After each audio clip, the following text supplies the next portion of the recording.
연기된 첼시전을 포함해 제법 길었던 휴식기가 끝나고 이제 다시 리그에 집중할 시간이다. 한 경기를 덜 치르긴 했지만 선두와의 승점차가 10점 이상 나는 관계로 우승까진 무리가 있겠지만 그래도 챔스 진출엔 성공해야 다음 시즌에 거는 기대가 2배로 커질 수 있지 않겠나? 13경기나 남겨놓은 상황에서 이대로 우승을 포기하는 게 맞나 싶긴 하지만 사실상 챔스 티켓을 목표로 하는 게 현실적인 방향이라 할 수 있겠죠. 올해만큼은 손흥민 자네에게 우승컵을 안겨주고 싶었지만 그러지 못하게 된 점 감독으로서 상당히 미안하며 자네가 재계약만 해준다면 내 무슨 일 있어도 우승은 해보고 은퇴할 수 있도록. 흥민이 형께서 재계약을 거부한 게 우승으로 가는 지름길이라는 거 모르십니까? 솔직히 저도 흥민이 형께서 팀에 남아주길 누구보다 바라는 입장이지만 마냥 붙들고 있는 것이 능사는 아니라 생각하며 사우디의 알 이티하드에서 나와 살라를 동시에 노리고 있다는 거 들었지. 재계약이 아닌 매각으로 가닥을 잡아도 우리 회장님이라면 돈 많이 주는 사우디에 보내려 하시겠지. 누구 좋으라고 날 우승팀에 보내주시겠어? 사실상 흥민이 형을 통해서 거액을 벌 수 있는 마지막 기회이니 만약 매각을 한다면 회장님께서는 당연히 사우디 쪽을 선택하시겠지만 그래도 결정권은 흥민이 형께 있지 않습니까? 그렇기 때문에 토트넘과 재계약을 하겠다는 거 아니겠어? 까놓고 말해 우승팀에서 날 적극적으로 원하고 있다면 또 몰라도 지난 재계약을 거부한 뒤 이적을 노리셨다면 모를까. 현재로선 토트넘에 남으시는 게 조금 더 안정적인 선택이 될 수 있겠죠. 그러니까 말이야, 뭐 너희들과 함께라면 우승 못해보고 은퇴할 것 같지도 않고 난 정말 괜찮으니까 너희들이 더 속상해하지 말라고. 형이 아무리 괜찮다 해도 대신 울어주는 게 동생의 역할이지 않겠습니까?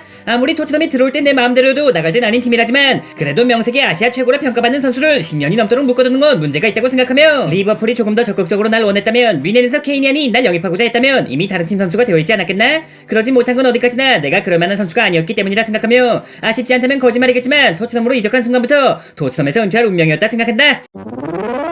그 잔혹한 운명의 주인공은 당연히 케인 선배일 거라 생각했는데 이거원 엉뚱하게 흥민이 형께서 그 운명을 짊어지게 되시다니. 야, 이 답답한 자식아, 우리라고 뭐 다를 것 같아? 넌 아직 어려서 감이 없나 본데 잘하면 잘할수록 어떻게든 붙잡아두는 것이 바로 이곳 토트넘이라고. 그치만 모드리치 선배와 베일 선배는 물론 케인 선배까지 토트넘에서 성장한 다음 레알과 미넨으로 이적하지 않았습니까? 하긴 뭐 샬샬이 형이라면 레바민급으로 성장할 가능성은 거의 없다고 할 수 있으니 너라고 그 정도로 자라날 수 있을 것 같아? 천문학적인 이적률을 안겨주지 않는 이상 어떻게든 잡아두는 곳이 바로 이곳 토트넘인데 네 몸값이 1000억 이상 올라갈 것 같냐고? 1000억이 못 되면 100억이 돼서라도 탈출할 수 있지 않겠습니까? 막말로 잘하면 잘할수록 보내주지 않는다면 차라리 1년 정도 태업을 해서 못해지는 방법이. 그래봤자 최대가 임대이며 조만간 은돈벨레가 돌아온다는 소식 못 들었어? 아무리 못해도 본전을 받으려는 회장님이 계신 한 케인급으로 잘하거나 음식급으로 못해야지만 탈출할 수 있는 감옥, 그곳이 바로 토트넘 핫스퍼이자 우린 모두 토트넘에서 은퇴할 운명을 짊어지고 있는 거라고. 하지만 토트넘에서 은퇴할 운명인가 동시에 토트넘에서 우승할 운명 역시 타고난 거 아니겠나? 오히려 케인이 떠난 뒤로 더욱더 날카로워진 공격은 물론이고 수년간 우승 문턱에서 토트넘을 좌절시켰던 수비 역시 정상급으로 탈바꿈 하였으니 올해가 안되면 내년이라도, 내년이 안되면 후년에라도 반드시 우승할 수 있을 거다. 그렇지 않습니까 감독님? 역시 10년 묵은 주장 아니랄까봐 정확히 꿰뚫어 보고 있구먼.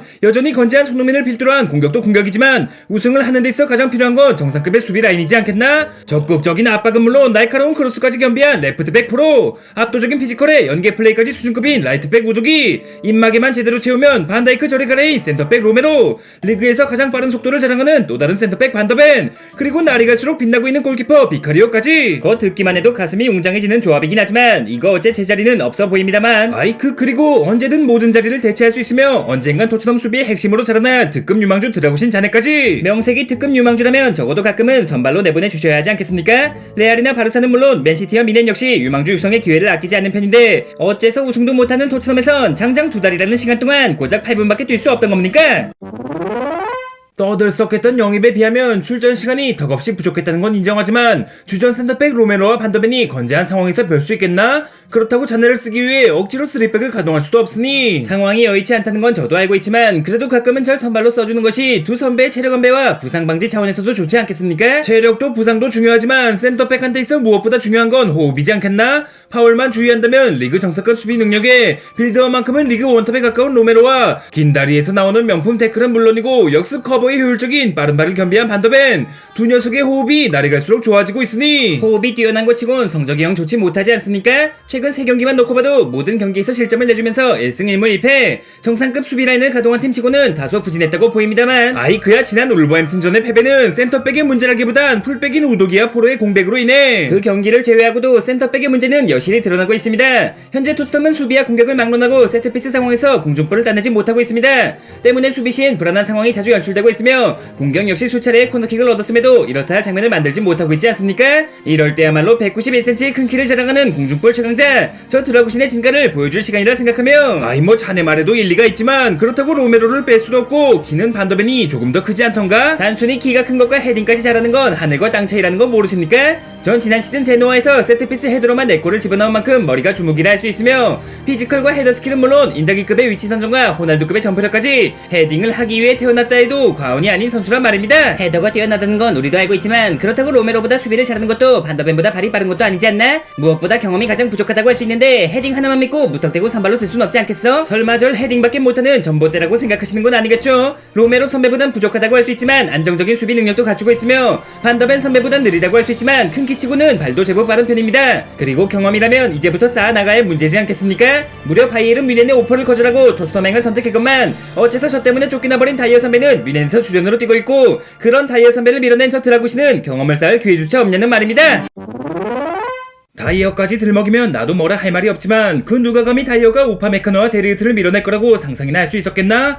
허나 녀석이 운 좋게 주전이 되었다 해도 뮌헨의 무관은 확정적이라 할 수 있으니 다이어 선배가 토트넘에 남고 제가 뮌헨에서 김민재 선배와 호흡을 맞췄다면 결과는 달라지지 않았겠습니까? 상상만 해도 끔찍한 소리를 아무렇지 않게 하는구먼. 그래서 지금 토트넘으로 온 것을 후회하고 있다는 말이야? 뮌헨도 무관 토트넘도 무관이라면 조금 더 B클럽이라 할 수 있는 뮌헨에서 주전으로 뛰는 게 100배 1000배 나았을 거라 생각하지만 그렇다고 제 선택을 후회하진 않습니다. 다만 이제부터라도 제 실력을 증명할 수 있게 적지 않은 기회를 주셨으면 한다는 거죠. 물론 이번 상대가 상대적 약힘이라 할 수 있는 펠리스라지만 챔스 티켓이 걸려있는 중요한 상황에서 주전 센터백 2명이 부상도 아니고 2주간의 휴식으로 체력까지 회복한 상태라면 어쩔 수 없이 벤치에서 대기하고 있어야 하지 않겠나? 고작 더보기 리그에 머물러 있는 펠리스 존에도 선발로 나가지 못한다면 기회를 주시지 않겠다는 거나 다름없지 않겠습니까? 다음 경기는 사실상 4위 싸움의 가장 큰 적수를 할 수 있는 아스톤 빌라인데 그때라고 선발로 뛸 수 있겠냐는 말입니다. 펠리스와 빌라, 풀럼전까진 조금 힘들 수 있겠지만 그 다음 경기가 루턴타운이지 않던가? 내 다른 경기는 몰라도 최소한 그 경기만큼은 선발로 내보내주겠다고 약속하겠으며 결국 강등권 팀을 상대로만 선발 기회를 얻을 수 있으며 그렇다고 센터백을 이른 시간에 교체로 넣어주실 리도 없을 테니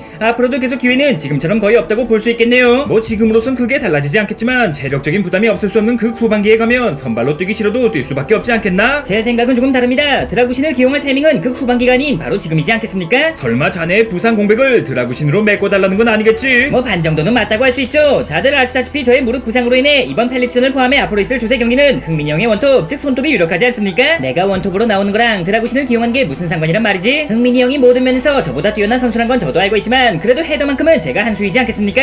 상대가 수비적으로 나올수록 코너킥을 활용한 득점을 노려봐야 할 텐데 그나마 강철 뚝배기를 보유한 저라도 있었다면 모를까? 사실상 헤더골의 기대값이 거의 없다고 볼 수 있겠죠? 하긴 뭐 공격 자원 중에 헤더가 강점인 선수가 없기도 하니 드라구신을 기용할 타이밍 같긴 하지만 그래도 로메로와 반더벤을 벤치로 보낸다면 수비와 빌드업에 문제가 생기지 않겠나? 그 두 명을 뺄 수 없다면 에메르송 선배를 빼는 건 어떠십니까? 드라구신이 풀백 자리도 소화할 수 있다고 들었는데 포로형이 있었다면 모를까? 적어도 에메르송 선배보단 덜 애매할 거라 생각하며 그래도 정통 풀백을 놔두고 센터백을 풀백으로 기용하는 건 너무 도박성 있는 선택이지 않겠어? 어차피 우승과는 거리가 멀어진 상황에서 이럴 때가 아니면 언제 도박을 해보겠습니까? 뭐 빌드업엔 살짝 문제가 있을 수 있겠지만 좌측에 우도기만 올려보내고 드라구신은 로메로 선배와 함께 최후방에 남겨놓는다면 수비의 안정감이 올라가면 물론이고 세트피스 상황에서의 공격력은 한층 더 올라가지 않겠습니까? 뭐 듣고 보니 썩 나쁘지 않은 것 같긴 한데 드라구신 자네 생각은 어떤가? 센터백이 아닌 풀백으로 내보낸다 해도 불만 없이 뛸 수 있겠나? 선발로 뛸 수만 있다면 잔물 더운물 가래처지가 아니지 않겠습니까? 제가 헤더도 헤더지만 로리 델랍을 연상케 하는 롱스로인까지 장착하고 있다는 거 아시죠? 마침 풀백이라면 스로인을 가장 많이 던지는 자리기도 하니 변칙적인 상황을 만들어내기도 나쁘지 않을 거라 생각합니다. 하긴 지금껏 고작 8분밖에 뛰지 못하는 바람에 네가 어떤 무기를 갖고 있는지도 제대로 보지 못하긴 했지. 그러니까 말입니다. 솔직히 말해 아무리 주전들이 건재했다 해도 2달 동안 8분은 너무 심각하다고 생각하지 않으십니까?